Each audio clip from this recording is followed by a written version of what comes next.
योगी वही है जो मृत्यु को अपने अधिकार में रखकर जब चाहे शरीर से निकल जाए, जो शरीर छोड़कर भी अपने भावों को प्रकट करता हो।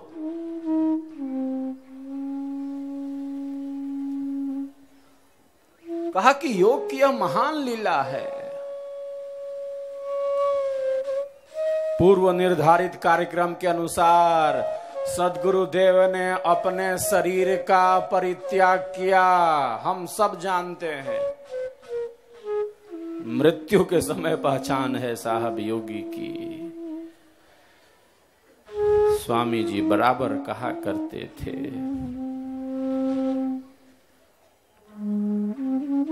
प्रकृति का वेग बड़ा प्रबल है ना, प्रकृति में भी बड़ी शक्ति है।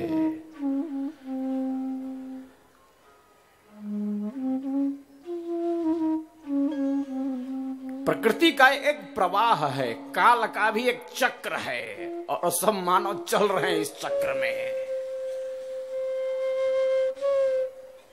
एक शरीर प्राप्त किया, कर्म फल भोग प्राप्त किए, शरीर छूट गया, पुनः नया शरीर प्राप्त होता है। कर्म फल प्राप्त होते हैं, शरीर छूट जाता है। किस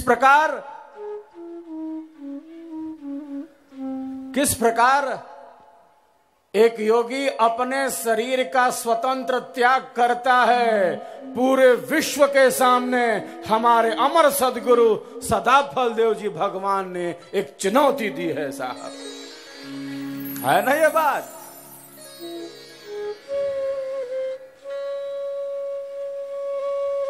कैसे शरीर छोड़ना है, किस द्वार से आत्मा को निकालना है, प्राणों का कैसे उत्क्रमण करना है, जिस द्वार से आत्मा आई है, किस प्रकार से योगी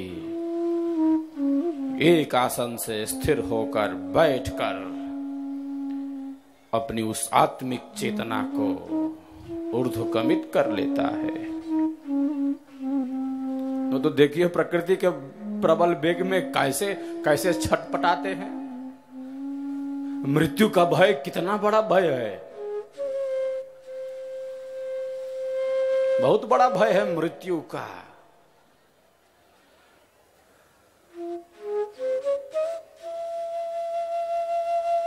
प्राण कितने प्रिय हैं ना, कितने प्रिय हैं प्राण, क्योंकि आत्मा के साथ इन प्राणों की शक्ति है। ये प्राणों की शक्ति लगी है किसके साथ? आत्मा के साथ लगी है। जब भी प्राणों पर संकट आता है तो ये घबरा जाते हैं। जब भी प्राणों पर संकट आता है तो ये घबरा जाते हैं। प्राणों पर आए संकट को दूर करना चाहते हैं। क्या बात है, क्या मामला है, क्यों मृत्यु को भगाना चाहते हैं? सभी जीवधारी, सभी प्राणधारी, समस्त जीव जगत प्राणों के प्रति गहन लगाव से जुड़े हैं। प्राण बड़े प्रिय हैं। प्राणम देवा अनुप्राणन्ति मनुष्यः पशवस्य प्राणो हि भूतानाम आयुः।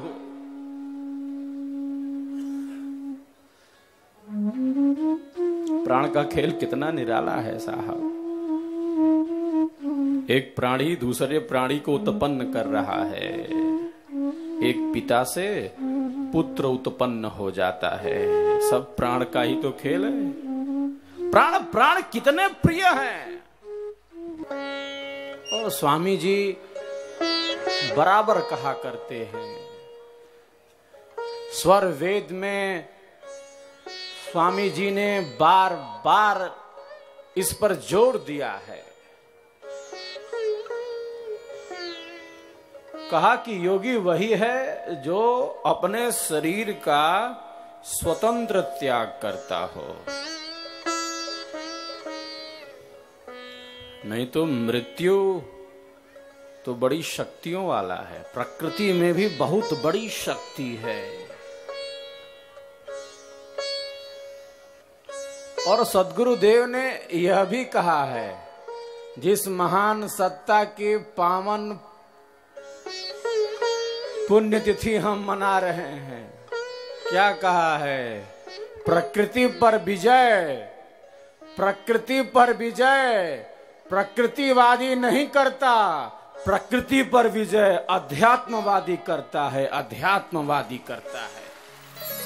स्वामी जी के ये शब्द हैं।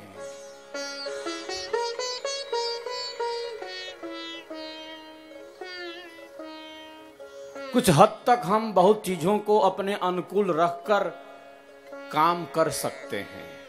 भौतिक विज्ञान कर रहा है, किसके द्वारा कर रहा है?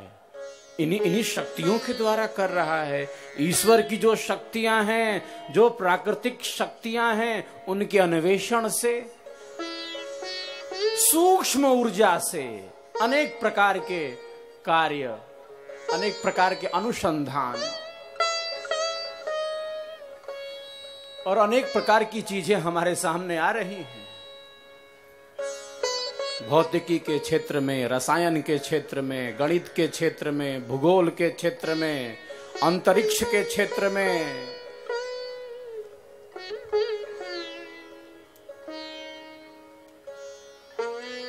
उन्नतियां हुई हैं, उन्नति हो रही है। विज्ञान का कार्य ही है प्रकृति का अन्वेषण करना। हाँ, इन जड़ शक्तियों का अन्वेषण करना, ईश्वर की दी हुई इन अनंत शक्तियों के बारे में जानना, समझना, उनका अन्वेषण करना। सूर्य की किरणों पर अभी शोध प्रारंभ हुआ है, बड़े ही प्रारंभिक स्तर पर है। क्या कहते हैं हमारे सद्गुरु? स्वरवेद की वाणी क्या कहती है? पूर्ण रूप मैं जानता ब्रह्म चक्र विस्तार, ब्रह्म विद्या गुढ़ तत्व है, सद्गुरु कृपा अपार, सद्गुरु कृपा अपार।